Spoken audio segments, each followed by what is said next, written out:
Alright, it's been a little bit since I've posted anything or done anything.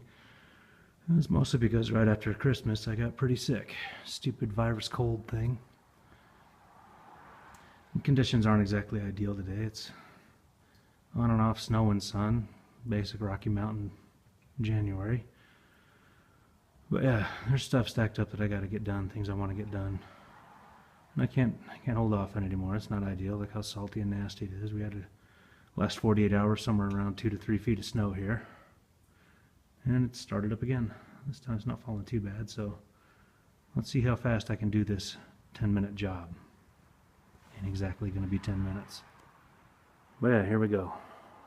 Of course, I'm being sick. I didn't post anything about this. One of the best Christmas presents ever. Nice new tool chest. My wife and my mother-in-law bought me. That's pretty freaking awesome.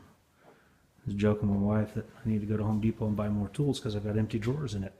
I don't know how I got empty drawers, but yeah. Good excuse to go to Home Depot and get more of them, right? But yeah, nice new tool cabinet. Makes it a lot easier to get to my stuff instead of digging through the mess on the shelf and figuring out what I left where and what bucket. Now it's all in here. Yeah, let's get to work. So third time's the charm. I actually got a brand new one this time. 827 watts, even though it's supposed to be only 600, but Rockford Fosgate normally does that. They usually underrate what they've got, versus other companies would call an 827 watt amp a 1000 amp. But yeah, this one's actually in the wrapping, factory, everything set up disc, which I don't have a CD player in the truck, so that does me no good. I know I can download them on iTunes, but I don't know. I'll do it the same old way I've always done it. But yeah, first two times, both times getting the wrong amps, and the last amp was actually used in a prime, and so I sent that sucker back. They sent me what was supposed to be this amp, and I got a box that looked like this, said, you know, same box, said punch on the outside, and what I got inside was a prime amp, so that went right back. I'm not playing that game. I paid for this one, I want this one. I don't know, sometimes Amazon gets it wrong, sometimes you just gotta fight back. But yeah, this is one I've been waiting for a little bit. So if you remember that T400 that's in there, the back channels don't work. They should work now. We'll see if this fixes it. If not, I've got something else going on that I gotta dig into. Now here's the tool I found. Pretty freaking awesome. Don't know how I lived without it before I got it. But a simple little thumb ratchet deal. So put your socket on it, you can get in there and turn it all around. So when you're in tight like that and you start coming up the length that this thing will handle, you switch over to that once the bolt's loose and run it on out in tight spots. It's freaking beautiful. Yeah, a lot of my tools are Craftsman. Since Sears kind of took a crap, I'm probably going to start switching over to Husky when I buy new tools, but this one's a Craftsman, and I'm sure Husky makes them too.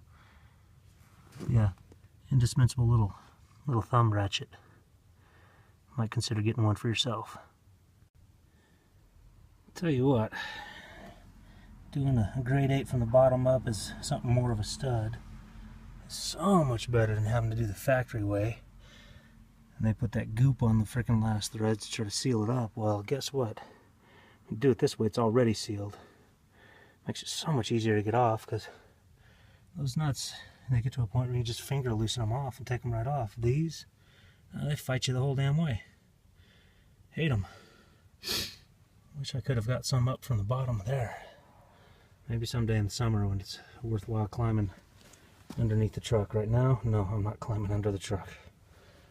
It's not like inside the garage looks any better.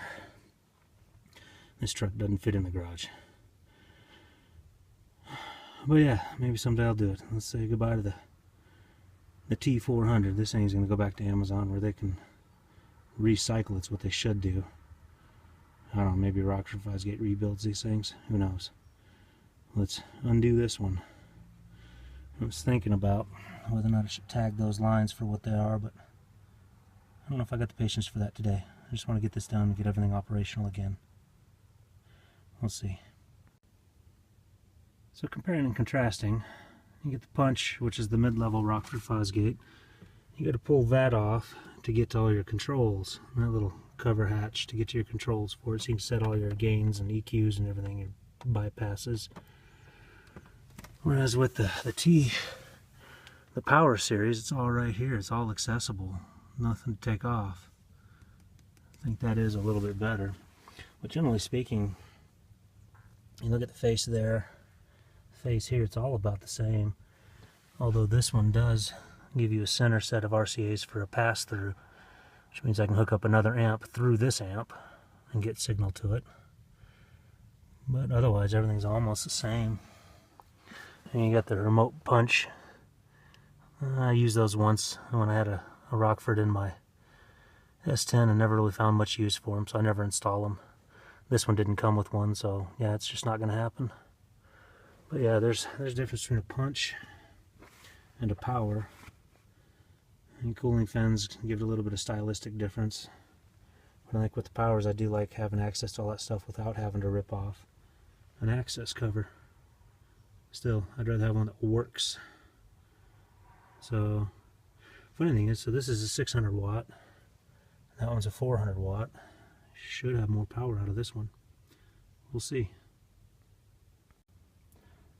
So I was curious what was going to happen. I was going to see if the mounting holes were actually the same or not. And the punch is actually just a little bit longer by about 1 inch. So if you had a punch and you wanted to replace it with a power or vice versa, they're not the same size mounting holes. I was hoping they would be. They're not. And I'm going to do something a little different here and go a little less redneck and use these nylon spacers instead of the stacks of bolts I had before, or just stacks of nuts. But yeah, let's get this thing mounted. Alright, there we go. She's in solid. Sitting up in those little 1 inch spacers, which gives quite a bit of room underneath there for some airflow. Maybe it'll help keep it cooler, I hope. That's the plan anyway. A lot of the reason a lot of guys will put these on racks. But yeah, I just need to hook up that power wire, put the seat back, reground it. We'll see if this thing's actually working. I think I have just enough room to be able to get in here for these things after the seat's on. If not, I might regret the decision I'm about to make and put the seat on with the top off. We'll see. Alright, there it is, in and functioning. The back channels are still having issues. Which the sad thing is, that may mean that power amp was okay, but I'm not going back to it. I'm going to tear that apart and figure out what's going on in the back of my deck. Maybe something's, last time I tore it apart, maybe something's disconnected. I'll figure that out. Could be the deck itself, who knows. That deck hasn't exactly been perfect. I love how small it is, and I love that it's digital only, but it's had its quirks. What do you get for a $100 deck, though? Alright, I'll tear the dash apart, see what I find. Alright, I'm back to the same place I was. Maybe that power amp is okay, but either way, I'm not going back. I tend to think it's this deck. This deck's pissing me off. Well, a little while ago, it actually stopped playing off the iPod, wouldn't recognize the iPod, and I don't know if that was an iTunes update issue or just the deck itself. One of the things I did while I had the dash pulled apart is this light and this light were flickering, and your LEDs will do that from time to time when they start going out. For instance, that one up there on the upper liner, it's got about 6 burnout LEDs in it. Couldn't find my spare packs of those, so maybe I don't have them. Any which way, it's too freaking cold for me to want to be out here any much longer. Let's see. Oh, ice. Yeah, nice morning. It's icy. -8 degrees Celsius. So that puts it somewhere in the teens in Fahrenheit. But yeah. Got it all back together.